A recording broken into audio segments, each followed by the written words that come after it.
Karen blocked handicap parking at a playground, then got towed in front of everyone. The playground at Maple Grove Park was the heart of the Crestwood neighborhood, a patchwork of swings, slides, and laughter that drew families like moths to a flame. On weekends, the air buzzed with children's shrieks and the hum of parents swapping small talk. For Karen Mitchell, however, the playground was a battlefield. At 45, she ruled the Crestwood Homeowners Association with an iron grip, her sharp gaze catching every infraction: unleashed dogs, overgrown hedges, or worst of all, parking violations. Her auburn hair was always swept into a flawless updo, her smile a thin veil over judgment. To Karen, order was everything, and she was its enforcer. It was a sweltering Saturday in June when the trouble began. Karen pulled her gleaming SUV into the playground lot, her eyes narrowing at the crowded spaces. The handicap parking spot, prime real estate by the entrance, was empty, its blue lines glaring under the sun. She hesitated, her fingers tapping the steering wheel. She wasn't disabled, but she'd only be a minute, just long enough to check the picnic area for unapproved flyers. Besides, she reasoned, nobody ever used that spot this early. With a flick of her wrist, she swung into the space, ignoring the painted wheelchair symbol. Inside the playground, the world was alive. Kids darted across the grass, their sneakers kicking up dust. Among them was 9-year-old Lily Carter, a girl with a quick laugh and a wheelchair that gleamed with purple stickers. Lily had spina bifida, but the playground's ramps and wide paths let her chase her friends with a fierceness that lit up the park.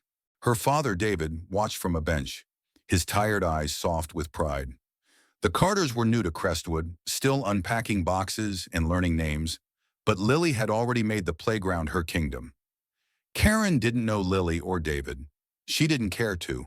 Her mission was order, not connection, and as she strode through the picnic area, her clipboard in hand, she scanned for chaos. A stray soda can here, a forgotten jacket there. Minor sins, but enough to fuel her irritation. She was halfway through her checklist when she heard the commotion at the parking lot. David's van idled by the handicap spot, its ramp lowered but useless. Karen's SUV blocked the way, leaving no room for Lily to roll out. David leaned on his horn, a sharp blast that turned heads. "Hey!" he called, his voice tight with frustration. "You're in our spot!" Karen froze, her pen hovering over her clipboard. She marched back to the lot, her heels clicking with purpose.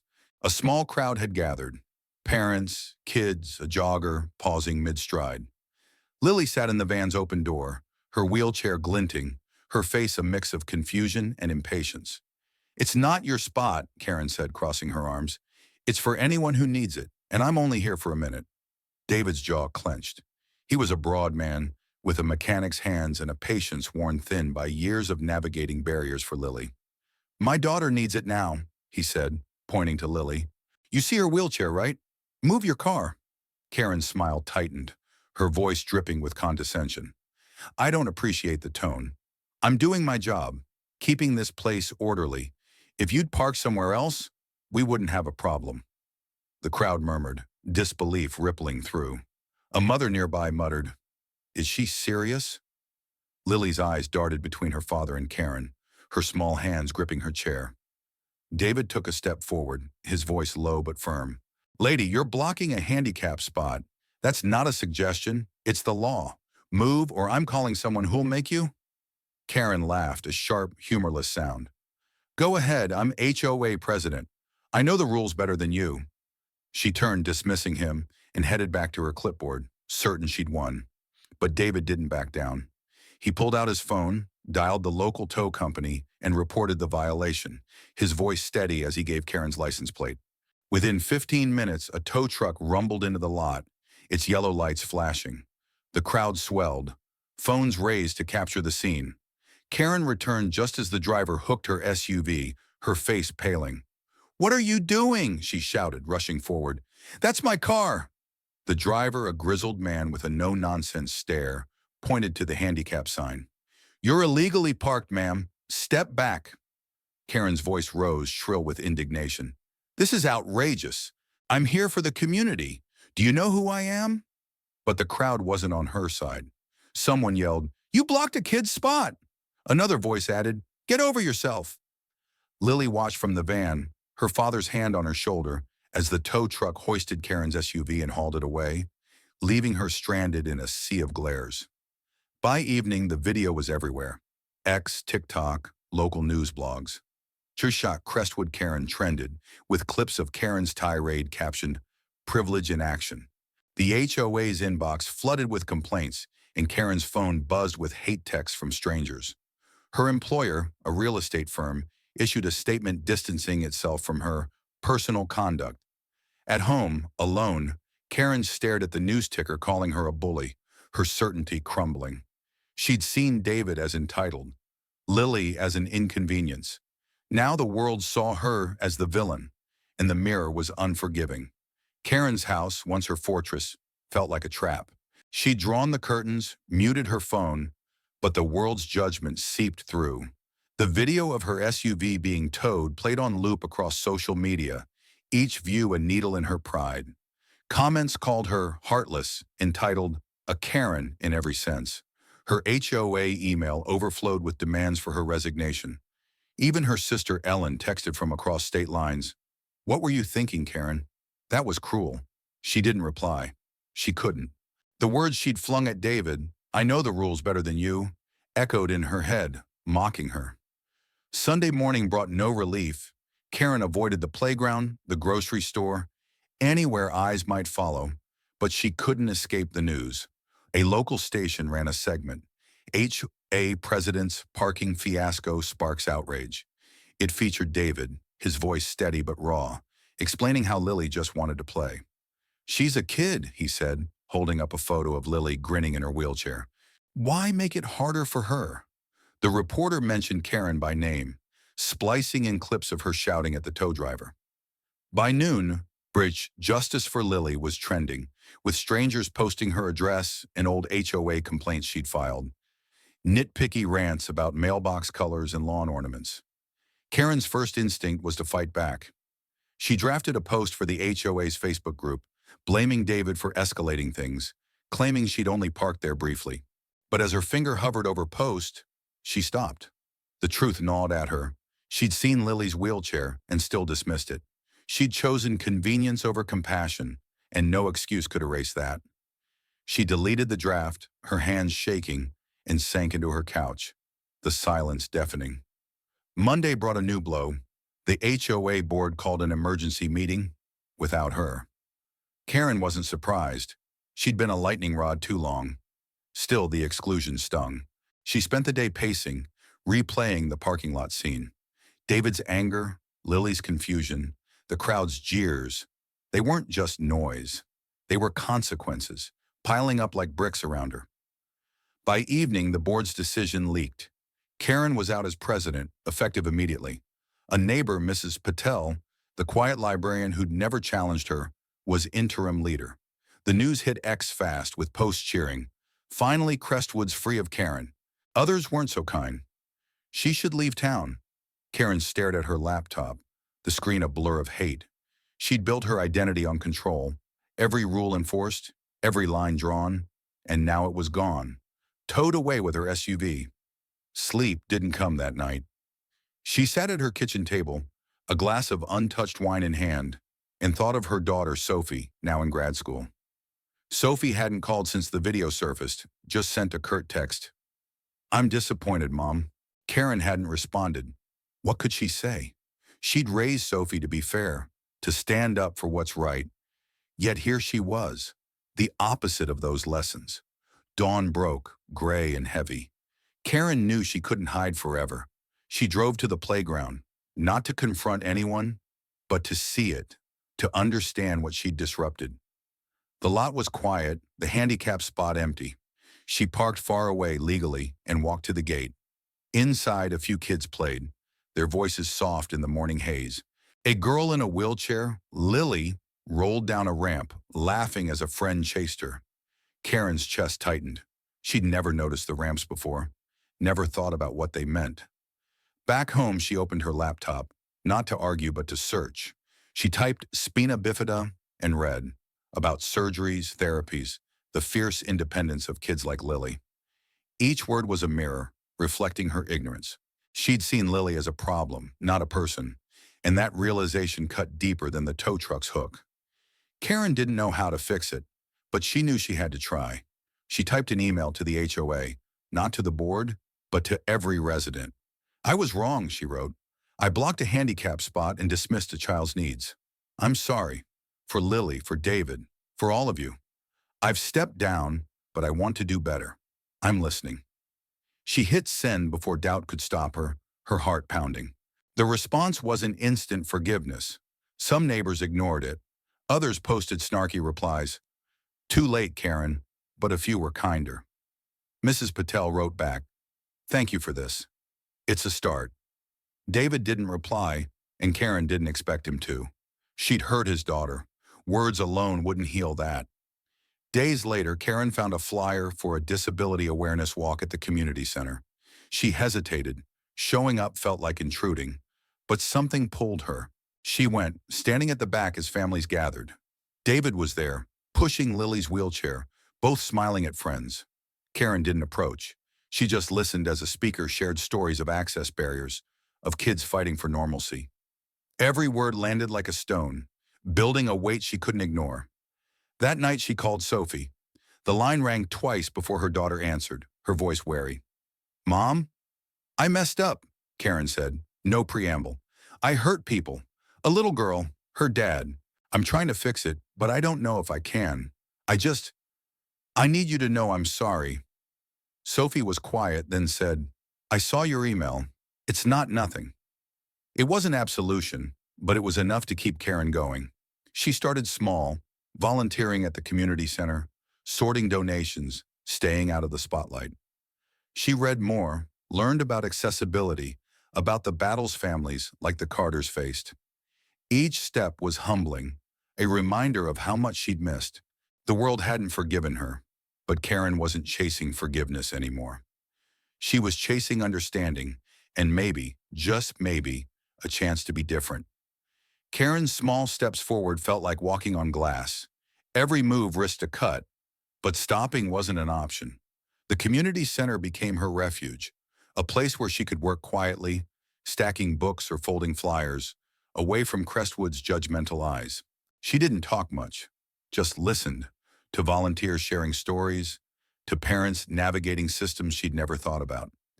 Each conversation peeled back another layer of her old self, the one who'd seen rules as truth and people as obstacles.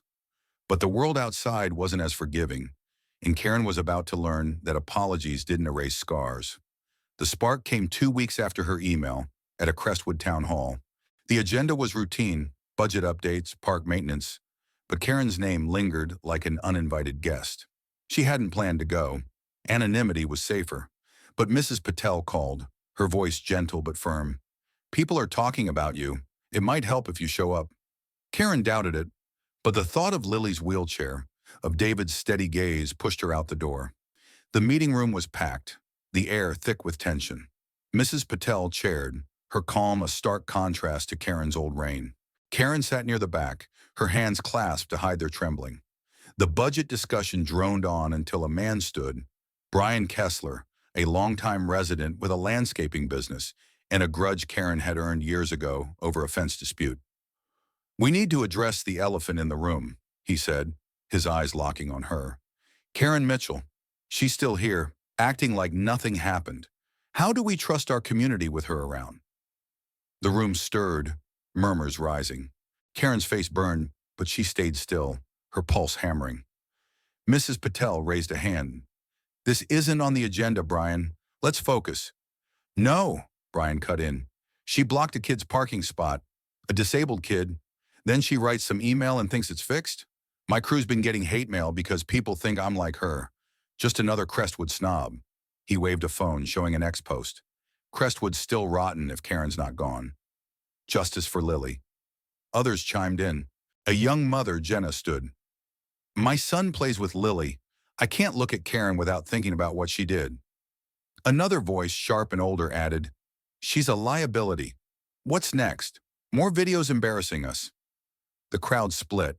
Some nodded, others shifted uncomfortably. Karen wanted to vanish, but her feet wouldn't move. Then David Carter stood. The room hushed. He wasn't loud, but his presence commanded attention. "I'm not here to defend Karen," he said, glancing at her briefly. "What she did to Lily was wrong. It hurt. But I've seen her at the community center, helping out, not asking for praise. I don't trust her yet. Maybe I never will. But kicking her out? That's not justice. That's just anger talking." Karen's throat tightened. She hadn't expected David to speak, let alone for her. His words weren't forgiveness, but they were something. Truth, raw and unpolished. Brian scoffed, undeterred. "She's a PR disaster. You saw the news? They're still dragging Crestwood's name because of her." The argument spiraled, voices clashing. Mrs. Patel called for order, but Brian pushed a motion. A public vote on whether Karen should be encouraged to leave Crestwood. It wasn't binding. HOAs couldn't evict. But it was a humiliation Karen hadn't braced for. The vote was tabled for the next meeting, giving her a month to dread it. That night, X exploded again. Crestwood vote trended, with posts ranging from "Karen deserves worse" to "This is a witch hunt." A local blog, Crestwood Watch, ran a piece titled "The Karen Problem, Can She Change?" splicing old HOA emails, Karen's complaints about sloppy families, with her toe video. The comments were brutal. "Leopards don't change spots." Her phone pinged with a new hate message. "Leave before we make you." She turned it off, but the words stuck. Karen didn't crumble, though she wanted to. She kept volunteering, now at a disability resource fair, handing out pamphlets and avoiding stares. She saw Lily there, decorating her wheelchair with glitter stickers, her laugh cutting through the noise. Karen stayed back, not wanting to intrude, but Lily spotted her and waved. "Hey, you're the book lady," she called, grinning. Karen froze, then managed a smile, her heart twisting. Book lady, not villain, not yet friend, just something human. She wrote to Sophie again, a letter this time, sent to her dorm. "I'm not who I was," she wrote. "I'm trying to be someone you won't be ashamed of." Sophie didn't reply, but Karen didn't expect miracles. She was learning patience, a lesson carved from shame. The vote loomed, but Karen focused on what she could control. She reached out to David, not to plead, but to listen. They met at a coffee shop, neutral ground. He was guarded, his coffee untouched. "Lily's okay," he said. "She doesn't hold grudges, but I do. You made her feel less than, even for a moment." Karen nodded, her eyes on the table. "I know, I can't undo it, but I'm trying to understand so it never happens again." David didn't soften, but he didn't walk away either. He told her about Lily's therapy, her love for soccer, the barriers they faced daily. Karen listened, really listened, and when they parted, she felt heavier but clearer. The town hall vote was a week away when Karen did something reckless. She posted on the HOA's forum not to defend herself, but to propose a playground upgrade, more ramps, better access, a nod to kids like Lily. "I don't expect your trust," she wrote, "but I want Crestwood to be better than I was." The post got mixed replies. Some called it pandering, but others, like Jenna, wrote, "This could help." It wasn't a win, but it was a crack in the wall. Karen wasn't sure what the vote would bring, but she was starting to see beyond it. Honor wasn't in being right. It was in facing her wrongs. Gratitude was in Lily's wave, David's honesty, Sophie's silence that didn't feel final. Kindness was in showing up, even when the crowd shouted her down. The week before the Crestwood vote felt like a held breath. Karen moved through her days with quiet purpose, volunteering at the community center, drafting notes for playground improvements, and dodging the X posts that still flared with the Kanashern Crestwood vote. The hate hadn't softened. Eggs hit her mailbox one night, and a flyer reading Karen out appeared on her doorstep. But she didn't retreat. She'd spent too long hiding behind rules. Now she was learning to face the mess she'd made, even if it hurt. Her proposal for playground upgrades stirred more debate than she'd expected. At the community center, Jenna, the young mother who'd spoken against her, approached cautiously. "I read your post," she said, holding a stack of flyers. "It's a good idea. More ramps, better paths. But why now? Trying to win votes?" Karen shook her head, her voice steady. "Not for votes. For kids like Lily. I got it wrong before. I want to help get it right." Jenna didn't smile, but she nodded, a crack in her skepticism. Others weren't as open. Brian Kessler doubled down, posting on the HOA forum. Don't fall for Karen's act. She's buying forgiveness. His words fueled a fresh wave of comments, some vicious. She's a fraud. Others, curious. What if she means it? The blog Crestwood Watch ran a poll. Should Karen stay? Results were split, 52% saying no. Karen didn't read it. She was done measuring herself by likes or votes. She focused on what she could do, showing up, listening, learning. The night of the vote arrived, a muggy July evening that packed the town hall to bursting. Karen walked in, her stomach knotted, but her chin high. The room buzzed with neighbors, Mrs. Patel at the podium, David and Lily near the front, Brian and his allies in a tight cluster. Lily waved at Karen, her wheelchair decked with new stickers, and Karen waved back, her heart lifting despite the glares around her. Mrs. Patel opened the meeting, her voice calm. We're here to vote on a resolution urging Karen Mitchell to leave Crestwood. It's not binding, but it's a statement. Let's keep this civil. Brian stood first, his speech rehearsed. Karen's actions shamed us all, blocking a handicap spot, arguing with a dad who just wanted his kid to play. She's had chances to change, but I don't buy it. Crestwood deserves better.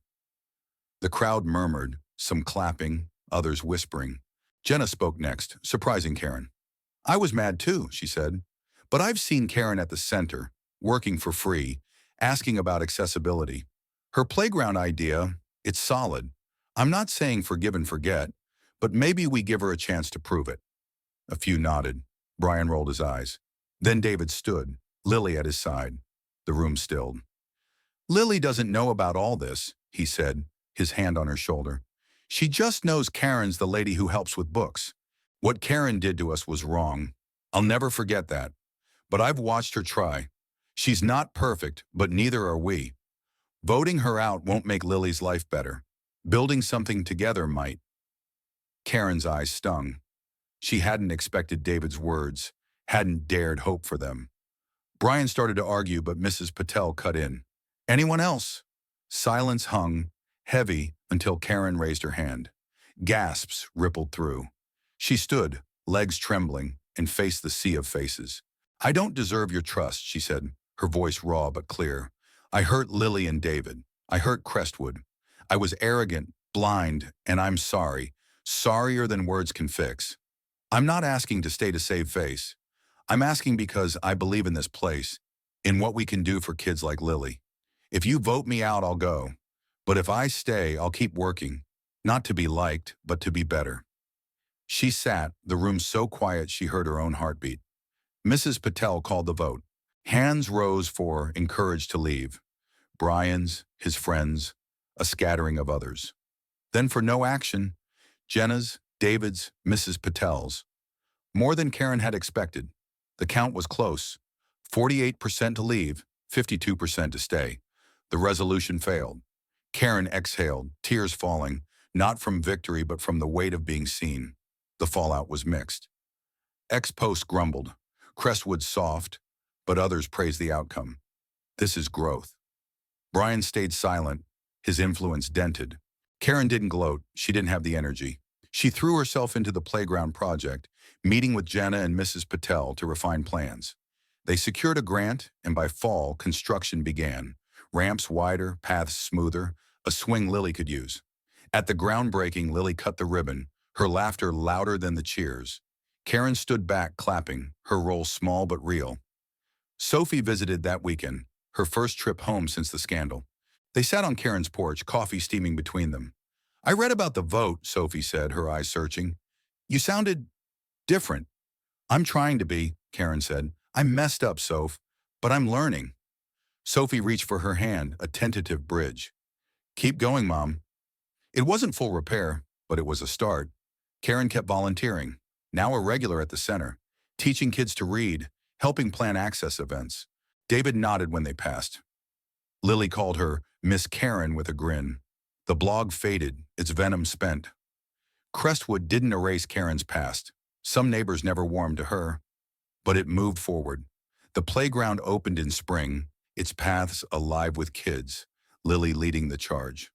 Karen never forgot the tow truck, the jeers, the moment she'd chosen wrong. It was her anchor keeping her honest. Honor came in owning that mistake, in standing up despite the vote. Gratitude was in Lily's wave, David's candor, Sophie's hand. Kindness was in the work, quiet, steady, building ramps not just for wheels but for hearts. One day Karen parked at the playground, far from the handicap spot. She watched Lily race down a new path, free and fierce. Karen smiled, no longer Crestwood's queen, but something better. A woman who'd fallen, risen, and found her way to care. The end.